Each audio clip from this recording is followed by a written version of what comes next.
going on, everybody? I'm Caleb, and welcome back to Caleb's Kung Fu Cinema. As always, before I get started, don't forget to like this video and put a comment down there and share and subscribe to the channel and all that good stuff. Click the link tree in the description so you guys can listen to the retired Caleb's Kung Fu Cinema podcast and follow me on social media and all that good stuff. I am back with a brand new movie review, and today I'm going to be reviewing a movie that I've wanted to talk about for a while.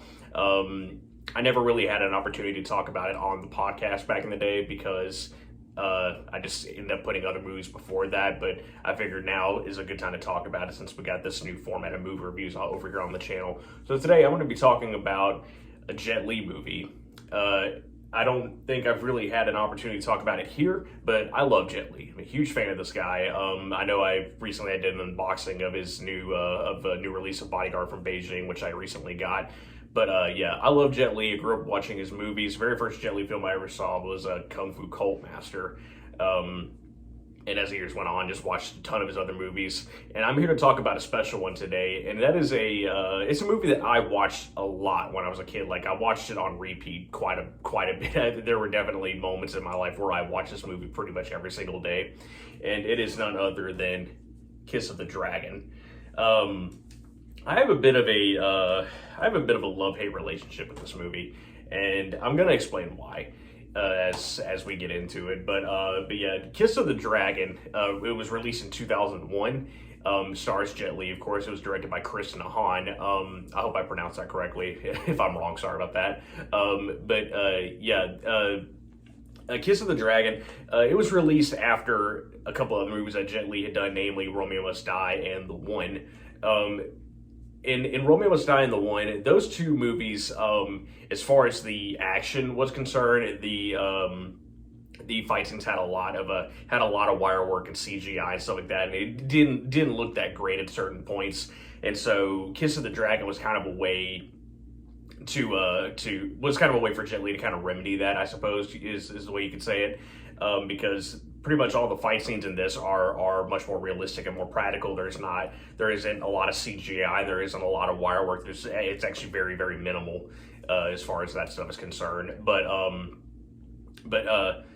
it also had like a more like a darker and more grounded story. So in the film, Jet Li plays a police inspector from Beijing, and he goes over to Paris to help the police over in Paris take down a Chinese drug lord. However, whenever he gets there, he ends up getting roped into this huge conspiracy with dirty cops and and the like. And this whole thing is being masterminded. I'll say the mastermind behind everything is a French police inspector named Richard, who's played by Checky Cario. He frames Jet for a murder that he did not commit, and so Jet is on the run for his life, trying to get away from these dirty cops that are trying to kill him. And he's also trying to prove his innocence because, again, he was framed for a crime he didn't commit. And this leads to a lot of action, a lot of chase sequences, and a lot of really fun stuff. And then another huge piece of the plot is that there is a prostitute played by Bridget Fonda, and she is kind of the key to proving Jet's character's innocence because she witnessed all this. And also this woman's her daughter comes into the mix as well, because her daughter was kidnapped by the dirty cop Richard, of course. So I will that's just kind of a rough idea of what happens in the movie. As I said at the beginning, I have a bit of a love-hate relationship with this movie. Is it good? Yes. It's very good, actually, but at the same time, there are things about it that don't really sit right with me. I do have gripes about this movie, even if I think it's pretty solid. For starters, Kiss of the Dragon is one of those movies where it's widely considered Jet Li's best, I'll say, Western-made film, because this isn't necessarily an American film. So I'll just say best Western-made. Many people argue, again, that this is his best Western-made film.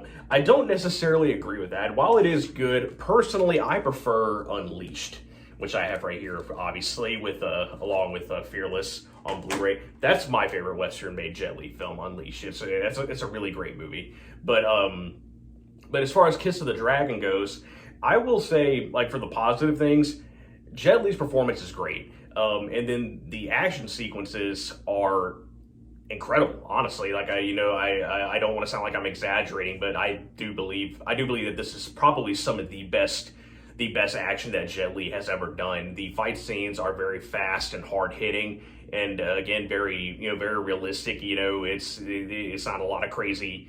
It's not a lot of crazy wire work, and there isn't like an absurd amount of CGI and stuff like that. But at the same time, there are a couple things in this movie that happen that I don't really care for. Mainly the performances of Checky Cario, who plays the villain Richard, and Bridget Fonda, who plays the prostitute that Jet is trying to that she's trying to help Jet prove that he is innocent and all this stuff. Their performances are very like hammy and very over the top. I don't want to sound like I have something against these actors. I don't. Checky Cario and Bridget Fonda are very talented. I have nothing against them. I'm not taking anything away from them, but their performances, I don't know. Usually whenever I'm watching this movie, there are a couple of scenes where they're on screen and they're just they're doing their thing, and I don't know. I can't help it. Just get this like weird feeling where it's like I would much rather be seeing something else right now. It's just kind of unsettling, and maybe that's the idea, but I don't know. It's hard to watch whenever they're on screen. It's just something about their performances. And the other thing is I feel like there might be a little too much going on. Yeah, Jet is running from these dirty cops and trying to prove his innocence, but then you throw the woman and you throw her daughter in there and stuff like that. And then I just feel like it kind of veers off track a little bit. They try to they do try to keep everything kind of tied together, and it works for the most part, but at the same time it just feels like they're kind of getting a little bit off track. If this movie was just about Jet trying to again, this race against time and trying to prove his innocence and get away from these dirty cops and stuff like that, I would be like much more I would probably have a much more positive look on this movie than I do now. But the movie is many years old now at this point, and it is 23 years at this point, and all that stuff aside, this is still a pretty solid movie. Again, the fight scenes are excellent. I love the big final action sequence. When Jet goes into the police station, first he fights all these karate black belts. That whole sequence is really good, and then of course he fights the twins. That's a really popular fight scene that we get that people like to watch. It definitely, I believe that scene really definitely made the rounds on the internet. It is an exciting scene or sequence rather, and a lot of really fast, really good choreography. I do think Kiss of the Dragon is good, but on the other hand, there are some things about it that I don't really care for. I think there were some things that probably could have been handled a little bit better. But again, it's still solid. I definitely recommend that people check it out. And check out Unleashed too. If anybody out there wants to kind of make a comparison of what you think Jet's best Western film is, Kiss the Dragon, Unleashed is definitely those two are definitely like up there. Personally, I think it's Unleashed, but that's just me. But that's all I have to say for this one. I still do recommend this movie. Before I don't know if I made this very clear, but I'm not going to try to rate movies whenever I review them. I'm really just going to recommend them, like whether or not I think you should check them out. Even though for the most part, I'm probably going to say check out all of them, even if it's a good movie or a bad movie. But yeah, I do recommend that you guys check out Kiss of the Dragon. It is still a fun movie, even if some things aren't handled very well. But yeah, that's just me. Anyway. Thank you guys for checking this out. I really appreciate it. Don't forget to subscribe and comment and all that good stuff. Let me know in the comments if you guys like Kiss of the Dragon, or if you think there's a movie out there that Jet did that was better than this one. Yeah, I love to hear from you guys. I love interacting with everybody. I don't know about you guys, but I really want Jet Li to come out of retirement. There are rumors that he's probably gonna be doing a couple of kung fu movies out there. And when I say come out of retirement, I mean I would like him to do like another full-on, just big kung fu movie, which he hasn't really done since Fearless. There are a few things he's done out there, like Forbidden Kingdom and stuff like that. But I really like him to do like another big epic kung fu movie, since he hasn't done that in quite a few years. But yeah, once again, let me know in the comments what you guys think, and don't forget to subscribe to the channel, and I will see you guys in the next video.